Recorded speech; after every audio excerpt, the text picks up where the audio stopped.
Hey, bonjour à tous et bienvenue sur la chaîne Bitcoin Analyst. Petit rappel de début de vidéo, mes analyses ne reflètent que mon point de vue du marché actuel. Il ne s'agit en aucun cas d'un conseil financier et je ne serai pas responsable de vos décisions par rapport à vos prises de position sur le marché.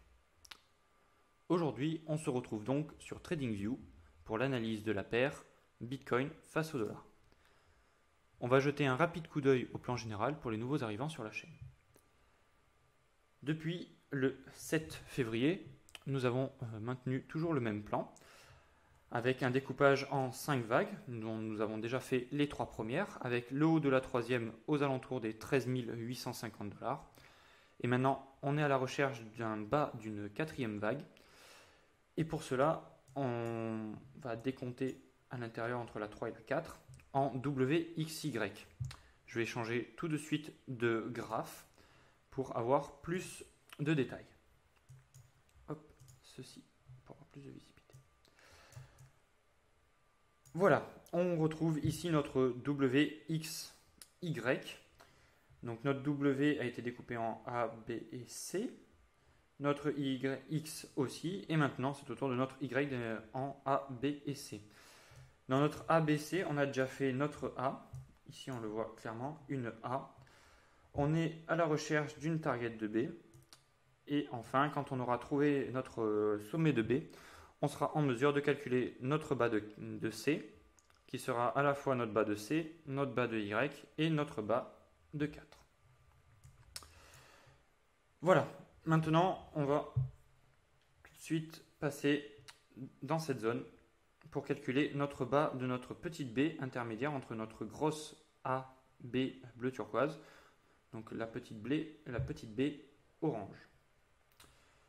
Pour ceci, je vais passer en créneau horaire beaucoup plus petit.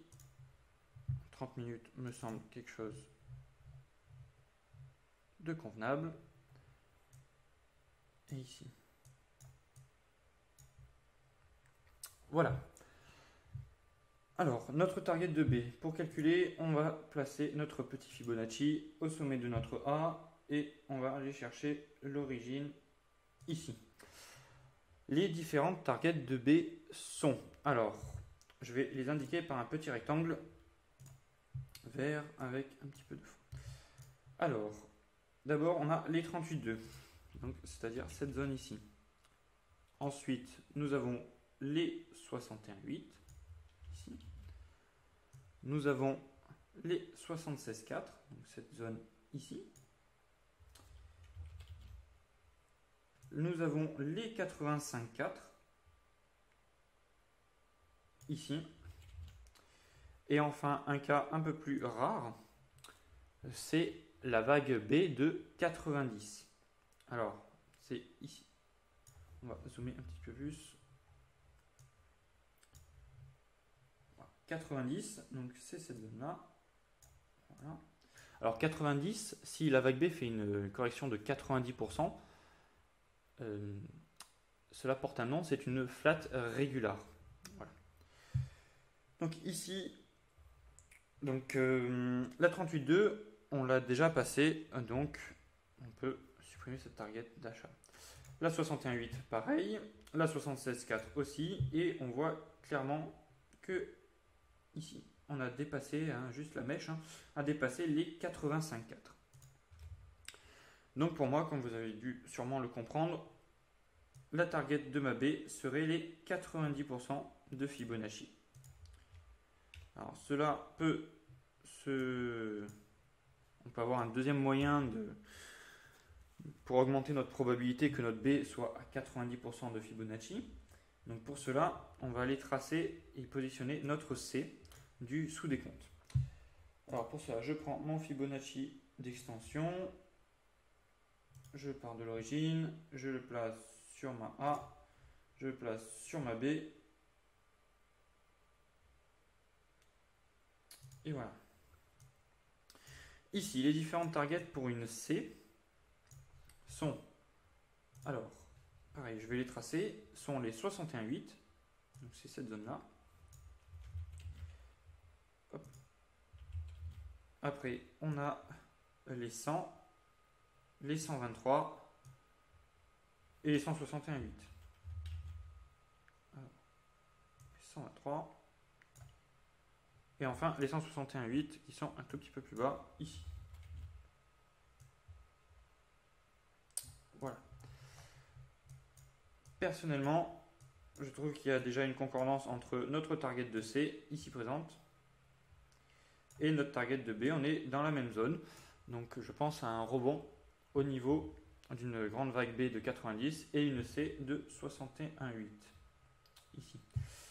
Donc on peut estimer un rebond aux alentours des 9178,5 $. Voilà. Enfin, maintenant qu'on a placé notre B, déjà on va pouvoir supprimer les autres targets possibles d'achat. Ici, hop, et la dernière. Maintenant, on va un peu plus zoomer, on va se mettre en 1 heure cette fois-ci. Et on va zoomer sur cette zone pour aller définir la target de la C. Hop, comme ceci. Les différentes targets pour une C. Dans une flat régular, les différentes. Donc d'abord, on prend le Fibonacci d'extension, on place sur la A, on passe sur notre B.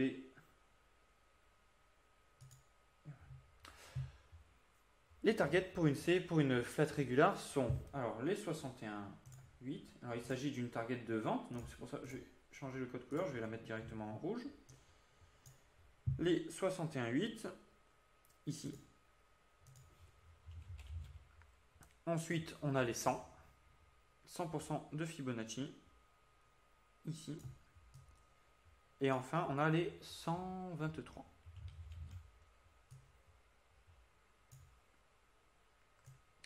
Voilà les différentes targets. Je vais essayer de les aligner comme ceci. Voilà les différentes targets pour notre petite vague C en direction de notre plus grosse vague B ici en bleu turquoise. Maintenant, on va aller voir quels sont les targets possibles pour notre B afin d'en éliminer déjà quelques-unes pour la C et voir quelles sont les zones qui partagent le plus de zones en commun pour augmenter notre probabilité d'arriver dans cette zone. Ici, tout simplement, on va changer, on prend juste le Fibonacci de retracement. On part de notre A. Hop, on essaie bien de se placer précisément, très bien. On va chercher l'origine tout là-haut. Parfait. Les targets pour une B, donc ici, donc notre grande B turquoise, sont, alors on les laisse en rouge, c'est très bien, ce sont des targets de vente. Alors les zones principales sont les 38,2, les 61,8, c'est dans cette zone-là. Ensuite, on a les 76,4. Enfin, les 85,4. Voilà, ici. Ça, c'est bon. Et après, on peut avoir quelques exceptions. Mais on verra au fur et à mesure. Une fois qu'on aura validé notre petite B ici en bas, on pourra faire notre sous-décompte et ajuster nos différentes targets. Voilà, ça c'est posé. Maintenant, on va regarder les zones possibles et pas possibles. Alors, notre B, moi personnellement, je pense qu'elle irait dans une 61,8, clairement, parce que déjà la zone des 38,2 ici, on les a déjà passées avec notre A. Donc ici, on peut supprimer cette zone. Si on supprime cette zone, on peut directement supprimer aussi notre petite target de C qui était aux alentours des 10 450. Voilà, ensuite, au niveau des targets de B, pourquoi je vois clairement une 61,8 et non pas une 76,4 ou une 85,4.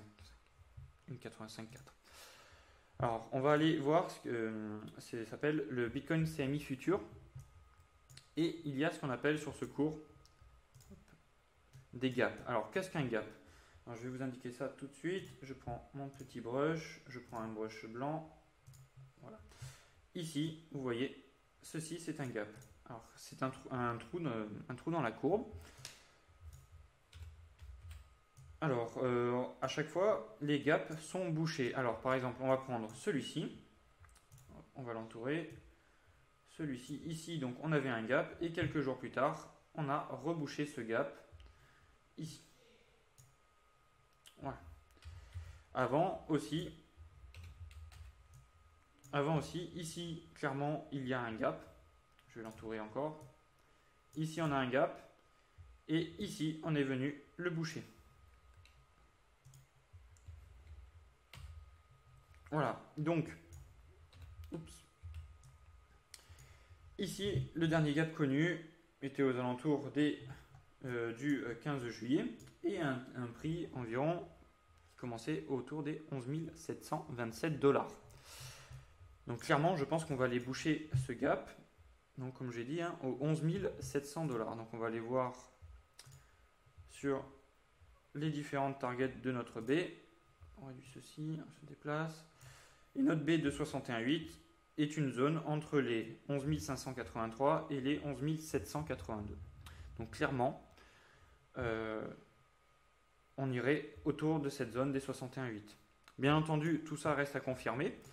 D'abord, dans un premier temps, on va confirmer notre petite baie ici. Et bien entendu, d'ici là, d'autres vidéos sortiront pour suivre le décompte haussier en direction. Donc ce décompte entre notre petite baie et notre petite C, qui sera soit ici, pour définir notre grande baie. Voilà, écoutez, je pense qu'on a fait le tour pour le moment. N'oubliez pas de vous abonner, de partager, de liker. Cela permet de faire grandir la chaîne. Et notamment un point important, n'hésitez pas à écrire dans les commentaires quelle prochaine analyse souhaitez-vous avoir en vidéo. Sur ce, on se retrouve très vite. Prenez bien soin de vous. Bye.